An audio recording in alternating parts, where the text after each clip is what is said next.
Bollywood celebrities हैं उसे दंगे भड़काने का नाम देती हैं। जावेद अख्तर ये बोलते हैं कि सोशल मीडिया पे प्रोटेस्ट बहुत हो गया, अब सड़कों पे निकलने की बारी आ गई। हाँ, तो एक काम करें ना, सबसे पहले खुद ही निकले, जनता जवाब अपने आप दे देगी उनको। दूसरों को आप अपीलें करते रहते हो, एक बार खुद भी सड़क पर आकर प्रोटेस्ट करो जनता के लिए। वो ऐसे मत आया करो सिक्योरिटी लेके आकर सीधा स्टेज पर बैठ जाते हो, जनता से दूर रहते हो। अगर आप जनता के बीच वाले लोग हो और जनता से इतना प्यार है तो बीच में आके दिखाओ, जनता बता देगी किसके सपोर्ट में है। लेकिन आओ पहले लोगों को भड़काना बंद करो धर्म के नाम पर। मैं मानता हूं विरोध जरूर होना चाहिए, लोकतंत्र में हर किसी को विरोध का अधिकार है, लेकिन जब वो विरोध हिंसा हो जाए तो मुझे लगता है उसको शांत कर देना ही जरूरी है, क्योंकि लॉ एंड ऑर्डर क्रिएट करना इस देश की सरकार का काम है और सरकार उसमें पीछे नहीं रहेगी। आप कितना भी चाहे ब्लैकमेल कर लें इस सरकार को, ये सरकार उस बात को बिल्कुल नहीं मानेगी।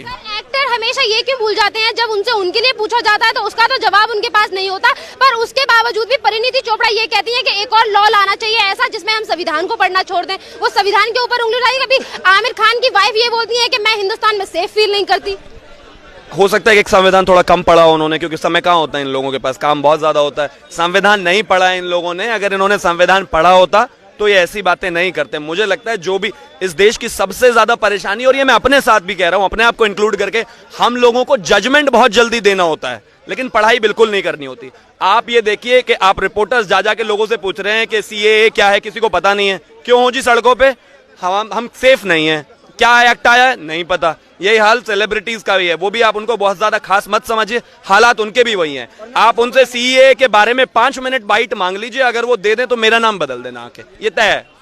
2011 में पद्मश्री अवार्ड दिया गया था मुश्तबा हुसैन को, साहित्यकार, उर्दू पत्रकार हैं वो, और अब वो अवार्ड वापस कर रहे हैं और ये कह रहे हैं कि जो मोदी जी की सरकार है वो जो सीएए लाई है वो विभाजनकारी है देश के लिए, इसीलिए हम अवार्ड वापस कर रहे हैं। मेरा पहला मानना है कि सिर्फ अवार्ड वापस ना करें, वो जो पैसे मिले थे वो भी वापस करें। एक चीज देश को जरूरत है। दूसरा, वो ट्रॉफी दे दे तो और भी अच्छा है। भारत सरकार को एक ट्रॉफी बनाने की जरूरत नहीं पड़ेगी, वो नेम प्लेट हटा के किसी और को दे देंगे। शायद अवार्ड गलत जगह गया था, ये तय है। अब रही महाराष्ट्र की बात, महाराष्ट्र में जो जामिया में अभी प्रोटेस्ट हुआ और जो पत्थरबाजी होती है पुलिस के ऊपर, उसके बाद उद्धव ठाकरे ये बोलते हैं कि जो स्टूडेंट्स के साथ किया वहाँ पे जलियांवाला बाग जैसी सीन को रिक्रिएट करने की कोशिश की गई दिल्ली पुलिस की तरफ से। पहली चीज तो ये समझने की जरूरत है कि हम इस देश में जैसे फौज को सम्मान करते हैं, पुलिस वालों को करना चाहिए। उनसे परेशान मैं भी होता हूं, मुझे भी जब सिग्नल पे परेशान किया जाता है मैं भी परेशान होता हूं, लेकिन इसका यह मतलब नहीं है कि ईंटें उठा के मारना शुरू कर दूं उनको, क्योंकि मुझे पता है कि मेरे देश की आंतरिक सुरक्षा उन्हीं के हाथ में है। ये जितने भी एक्टर्स हैं, जितने भी विपक्ष के नेता हैं, सबके पास 4-4, 6-6 पुलिस वाले हैं।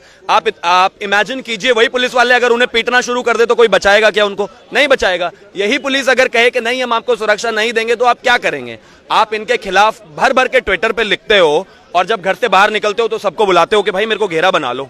मतलब ममता बनर्जी अपने ही क्षेत्र में, अपने ही स्टेट में रैली कर रही थी और मेरा ख्याल उनके चारों तरफ लाखों सपोर्टर थे और बराबर में 200 पुलिस वाले, तब भी उनको जरूरत पड़ी। अगर इतनी ही आप जनता के नेता हो तो हटा दीजिए पुलिस, बता देगी जनता आप किसके नेता हो। मुझे लगता है कि ये सिर्फ और सिर्फ राजनीति है, और राजनीति है मुस्लिमों का ठेकेदार बनने की। ओवैसी एक बयान देता है तो कांग्रेस को लगता है कि यार ये तो इसका वोट बैंक हो गया, वो 2 कदम और बढ़ते हैं। कांग्रेस बयान देती है तो फिर लेफ्ट को लगता है हमारा वोट बैंक खिसक जाएगा, वो 2 कदम और आगे बढ़ के बयान देते हैं। ठेकेदारी तय की जा रही है, क्योंकि काम तो किया नहीं है, हमेशा इसी ढर्रे पर चलते आए हैं। काम किया होता तो इस तरह से हालात खराब नहीं होते। और दूसरी चीज, अभी ये सरकार 10 साल के लिए है, 6 साल अभी हुए हैं, 4 साल और हैं। इस देश में इस तरह से ये जो सारे डिसीजंस हैं, 3 तलाक से लेके 370 से लेके राम मंदिर से लेके कैब से लेके और एनआरसी तक, इन सारे के सारे मुद्दों का आधार कहीं ना कहीं कांग्रेस की सरकारों में रखा गया। लेकिन उनको डर इस बात का था कि अगर इसको हाथ लगाएंगे तो कहीं सत्ता ना चली जाए, कोई लोग गुस्से में ना आ जाए, कोई नाराज ना हो जाए। एक चीज बताइए, मेरे घर में अगर कोई बहुत बड़ी बीमारी, कोई बहुत बड़ी परेशानी है, मैं क्या उसको साफ नहीं करूंगा या इंतजार करूंगा आसपास से दवाई? मैं उसका परमानेंट सोल्यूशन ढूंढूंगा। और ये जो इन मुद्दों का निस्तारण हुआ है, ये परमानेंट सोल्यूशन है। आपको आज नहीं तो कल ये करना ही था, क्योंकि ये इस देश की जरूरत थी। तभी तो आपने 1955 में, 1971 में इतनी अच्छी तरह से इन एक्ट्स को बनाया, लेकिन पारित नहीं किया। और एक और चीज, एनआरसी की जब बात चलती है और सिटीजनशिप अमेंडमेंट एक्ट की, 1971 में असम में राजीव गांधी जी के समय में, 81 में 2500 मुस्लिम, जब ये पैक्ट बनाया था, 84 तो यहां मरे थे, 2500 मुस्लिम 71 में असम में मरे थे, क्योंकि वो लगातार हंगामा कर रहे थे इसके लिए। मैं सिर्फ इतना कहता हूं, मिल बैठकर समझ लीजिए, पढ़ लीजिए, अगर नहीं समझ में आता तो सरकार से बात कीजिए, नहीं समझ में आता तो सुप्रीम कोर्ट जाइए। आपको प्रॉपर्टी तोड़ने की जरूरत नहीं है। और अगर आपको लगता है कि आपके साथ अन्याय हो रहा है, मैं कहता हूं कम से कम हंगर स्ट्राइक करिए तो सही, भूखा रहना नहीं है। और कहेंगे कि हम देश की बात करते हैं, अरे भाई आइए आमरण अनशन कीजिए, थोड़ा तो आपके हेल्थ को भी पता चलना चाहिए। आप सुबह होके खा पी के बिल्कुल अच्छे मूड में आते हो, प्रॉपर्टी तोड़ते हो और वापस चले जाते हो, ये देश के साथ गलत है। अगर आपको किसी चीज में कोई इत्तेफाक नहीं रखते, आप उससे डिसएग्री करते हो, आप उसको पसंद नहीं करते हो, ये आपका हक है, लेकिन आप उस हक को हिंसा नहीं बना सकते, वो गलत है। सर एक last question, PM Narendra Modi ने कल कहा था कि अगर कांग्रेस जो स्टूडेंट के पीछे छुपके वार कर रही है, कांग्रेस साफ क्यों नहीं कहती कि वो पाकिस्तान के लोगों को भारत में सिटीजनशिप देना चाहती है? मणिशंकर अय्यर गए थे पाकिस्तान में और उन्होंने वहां जाकर ये कहा था कि देखिए मोदी जी को हटाना है, इसमें आप हमारी मदद कीजिए। अब या तो वो ये कह रहे थे कि पाकिस्तान भी वोट करे हिंदुस्तान में आके, या फिर वो ये कह रहे होंगे कि मुझे पाकिस्तान में ले लीजिए, मुझे भी कोई पोजीशन मिल जाए तो बेहतर है। बात बिल्कुल साफ है, पाकिस्तान परस्ती हमेशा से कांग्रेस की देखी गई है और ये कोई नई बात नहीं है, ये अभी का कुछ ऐसा नहीं है। जब मुंबई अटैक हुआ था उसके बाद इस देश की सेना ने कहा था कि हम एयर स्ट्राइक करना चाहते हैं, इन लोगों ने परमिशन नहीं दिया।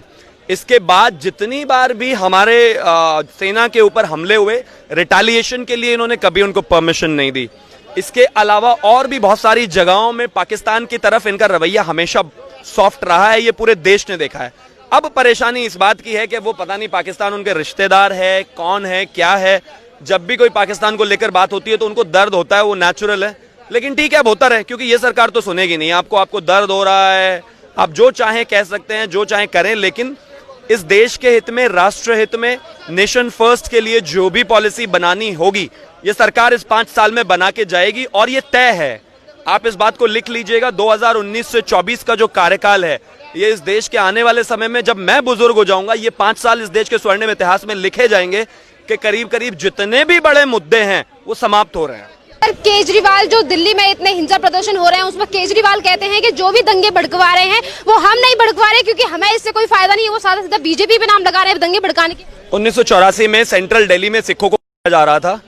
जगदीश टाइटलर और इसके अलावा जो अभी कमलनाथ हैं मुख्यमंत्री एमपी के, वो यहाँ पर जाकर लोगों में, बंगला साहिब गुरुद्वारा के पीछे जाकर लोगों में डाल रहे थे और 2-2 साल के बच्चों में।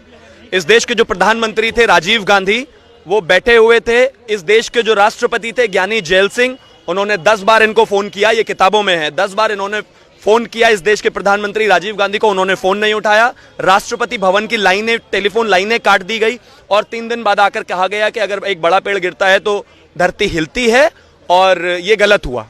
4 दिन बाद अगर केजरीवाल आकर ये कह रहे हैं कि नहीं ऐसा नहीं होना चाहिए और ये बीजेपी करा रही है, तो भाई एक बात बताओ, आप ही का विधायक है अमानतुल्लाह खान, आकर क्यों नहीं कहते कि जो ये बोल रहा है ये गलत कर रहा है, उसको क्यों नहीं रोक देते, क्यों नहीं बाहर कर देते? सीलमपुर की घटना में भी उन्हीं के विधायक का नाम आया है। ये ऐसा है कि घर में जाकर अपने बेटे को कहो कि बेटा जितनों को मारना है मार, और बाहर आकर ये कहें कि नहीं यार गलत हुआ, ये नहीं सुनेगी। जनता समझती है और अच्छी तरह से जानती है, और यही वो प्रदेश है जहां पर मौलवियों को तनख्वाह दी जाती है, पुजारियों को नहीं।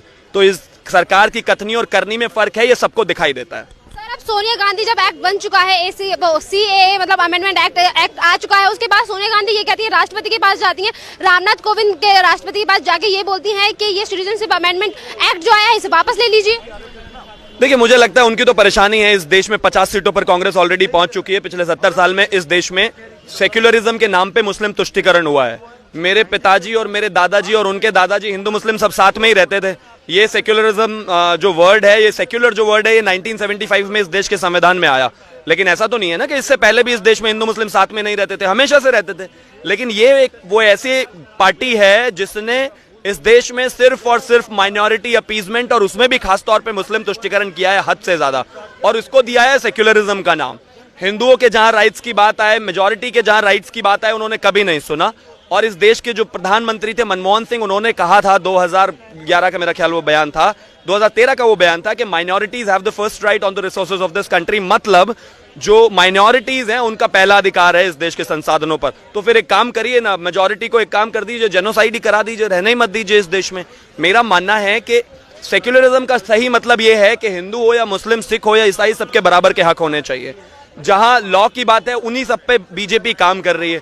370 में जहां डिस्क्रिमिनेशन हो रहा था वहां पे भी हमने यही काम किया। और मेरा तो इनसे एक सवाल और भी है, आज जिस तरह से इस देश की सारी यूनिवर्सिटी सड़कों पे हैं, ये सारी यूनिवर्सिटीज तब कहां थी जब 1989 में इसी देश में कश्मीरी पंडितों को रातों रात जला दिया गया और अपने ही स्टेट से निकाल दिया गया। तब तो इन्होंने आवाज नहीं उठाई।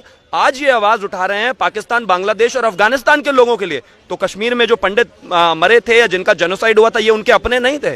सिखों को जब इसी दिल्ली में मारा गया तो ये यूनिवर्सिटीज की आवाज क्यों नहीं आई? कोई नहीं बोला। इसके अलावा बहुत सारी ऐसी जगहें हैं जहां पर हिंदुओं के साथ बहुत बार ऐसा हुआ, कभी आवाज नहीं आई इनकी। मुझे लगता है इस देश में, इस देश के कानून के सामने, इस देश के संविधान के सामने हर व्यक्ति बराबर है, चाहे वो किसी भी कास्ट, क्रीड एंड कलर का है। लेकिन ये सिर्फ कागजों में नहीं रहना चाहिए, संविधान में और आगे दिखना भी चाहिए। आज ये सरकार अगर बात कर रही है तो सबकी बात कर रही है। सरकार अगर कहती है तो आप यही कहती है कि आप सभी इस देश के नागरिक हैं और बाहर जिन नागरिकों का उत्पीड़न हुआ है वो देश में लाए जाने चाहिए। मुझे नहीं लगता कोई इसमें गलत बात है।